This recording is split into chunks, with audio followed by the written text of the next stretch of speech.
Olá pessoal, sejam bem-vindos a mais um vídeo. Hoje eu estou aqui para falar com vocês sobre obras diferenciadas. O que nós temos? Nós temos a regularização de obra por destinação, que são as obras que todo mundo conhece, que é a residencial unifamiliar, multifamiliar, que são chamadas de quê? Obras prediais. Não esqueçam disso.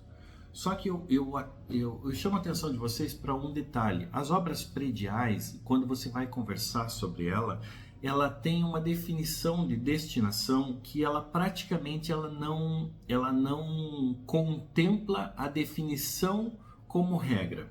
Por quê? Porque, por exemplo, quando você vai construir um hospital, qual é a destinação do hospital? Ajudar ao público, não existe moradia para isso, correto? Correto, não tem problema.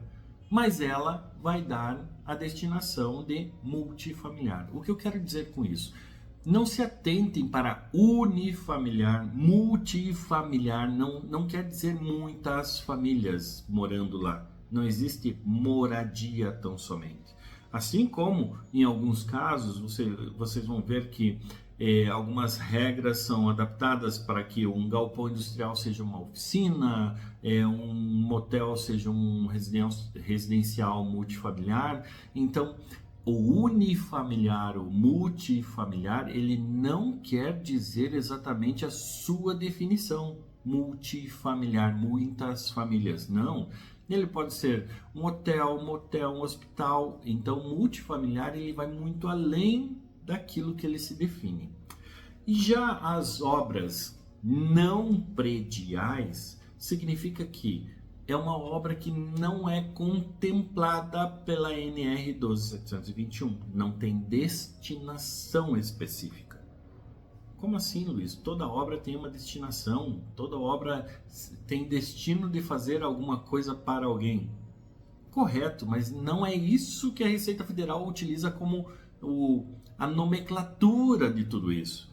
Residencial unifamiliar, residencial multifamiliar, destinação. É uma classificação. Quando você pega obras não prediais, elas querem definir que são obras que não se enquadram em destinação alguma. Por exemplo, pavimentação asfáltica, obras de infraestrutura, vamos mais além, obras de arte, pontes, viadutos, tudo isso não tem uma destinação. Mas Luiz, tem uma destinação. A destinação é fazer com que o público passe por cima com um carro. Não é. Não se apeguem a essa condição, entenderam? Esta mudança é que faz com que vocês consigam compreender melhor. Existe uma sequência de destinação e existe um entendimento do que as obras não prediais propriamente dita. E as obras não prediais, elas têm uma particularidade muito grande. Elas não são contempladas por VAL. Não é utilizado VAL nesse tipo de obra. Mas como assim, Luiz? Como é que é calculado? Geralmente, muita gente, digo para vocês, eu não sou o único especialista em regularização de obras de construção civil no YouTube, nas redes sociais, seja lá, nas matérias, nos cursos. Mas eu digo para vocês, as pessoas se apegam a dizer assim, não, vamos construir, vamos fazer o CERA, você tem uma casinha e tal. Vai muito mais além. As obras não prediais, e muita gente não fala sobre isso, é porque é bastante complexo. E eu vou dizer para vocês, e a gente vai ter um vídeo que fala só sobre obras não prediais. As obras não prediais, elas são contempladas por contrato, orçamento, notas fiscais. Mas como assim, Luiz?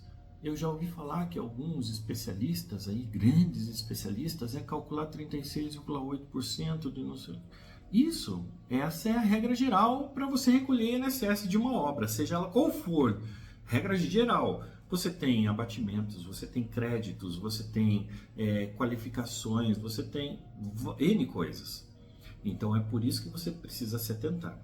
Então, desta condição, no geral, você precisa entender como é uma obra e saber se ela é uma obra predial ou uma não predial. E aí eu vou um pouquinho mais além, dando o gancho para as não prediais. Se você tem uma obra não predial, geralmente são aquelas empresas que fecham contrato com grandes empresas, com indústrias, com prefeituras, com governo, seja lá qual for. Se você tem esse tipo de obra, se atentem para o que diz o contrato. Sou tributarista, advogado, e nessa, digamos assim, nessa lida com esse tipo de contrato, eu chamo a atenção de vocês única e exclusivamente o tipo do contrato e as cláusulas definirão quanto você vai pagar também. Não, mas Luiz, como assim? Isso, uma obra não predial, primeiro você vai precisar lançar para a Receita Federal o contrato, o orçamento, as notas fiscais. Não, mas Luiz, eu já ouvi falar, eu participei de um curso que você deu e as únicas notas fiscais eram de pré-moldados. A gente vai falar sobre isso futuramente, mas se atentem. Quando você está distinguindo uma obra de predial e não predial, as não prediais, elas abandonam a destinação. Elas entram numa esfera onde ela vai precisar de documentação específica. Quais são os documentos específicos? Contrato, orçamento, nota fiscal, e tudo isso você vai mandar para a Receita Federal.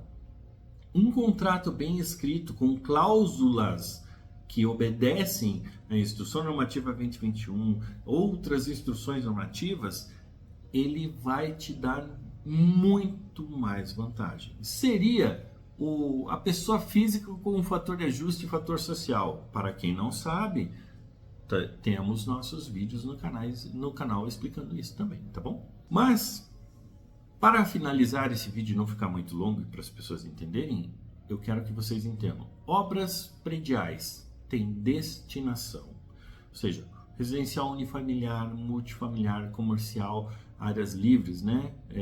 Salas e lojas. Lembram que antigamente existia comercial, salas e lojas e áreas livres, né? O CAL, comercial, áreas livres, não existe mais, só comercial, salas e lojas, aí ele abrange tudo. Não tem mais essa classificação que existia lá na nossa falecida Instrução Normativa 971 de 2009.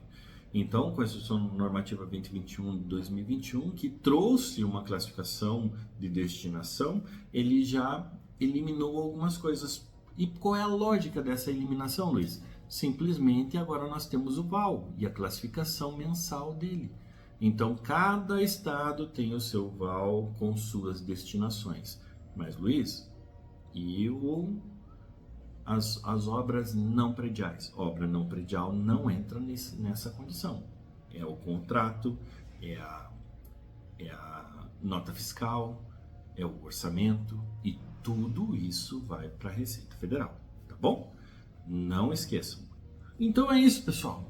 Isso é mais uma dica aí do canal. Eu acho que são importantes porque muita gente fala sobre obras de construção civil e tudo mais, mas esse meandro da regularização de obras, ele vai muito mais além, e eu creio que é muito mais compreensão daquilo que está sendo feito do que simplesmente você abrir o Cero e lançar tudo lá, e a gente vai ter muita coisa para falar.